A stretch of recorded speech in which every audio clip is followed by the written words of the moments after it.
En Zouglou, ça réussit toujours. Selon le journal Héritage, avant son décès, Ahmed Bakayoko se confie à son aide de camp. Écoutons.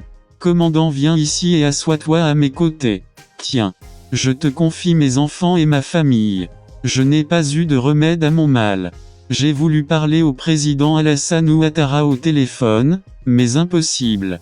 Hier, j'ai appelé toute la journée, je lui ai écrit et c'est vers le soir qu'il m'a répondu et a promis de me rappeler ce matin, mais il ne l'a pas fait. Je voulais lui parler avant que ma voix ne disparaisse.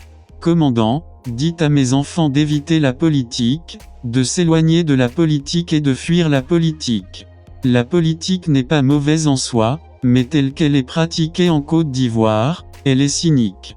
Dites à Amontano et Mabrit Wakeus que je leur avais confié un projet et si le projet aboutit, qu'ils déversent ma part à mon frère et à ma femme Yolande. Dites au président Laurent Gbagbo que j'avais accusé réception de son courrier et j'étais en phase d'examen quand je suis tombé malade. Je regrette de n'avoir pas pu l'achever, qu'il prenne contact avec Patrick Hachi, secrétaire général de la présidence pour sa finalisation. J'avais envoyé un email au Premier ministre Guillaume Kigbafori Soro hier, il avait accusé réception et m'avait promis son expertise dès son retour car il était en déplacement pour Bruxelles.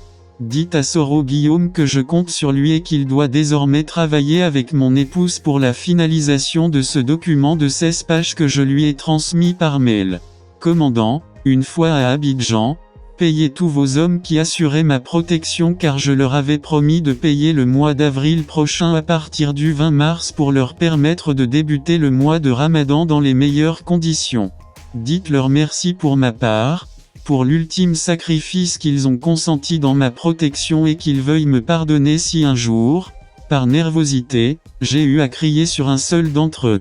Commandant, une fois à Abidjan, dites au président Alassane Ouattara qu'il m'avait confié les dossiers de l'ONUCI et de la force licorne française, je n'ai pas pu commencer leur traitement car j'étais tombé malade.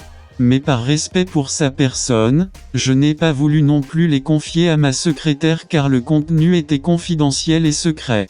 J'avais tout de même pris le soin de les garder dans mon ordinateur portatif et j'ai transmis une copie dans sa boîte. Fin de citation. En Zouglou, ça réussit toujours.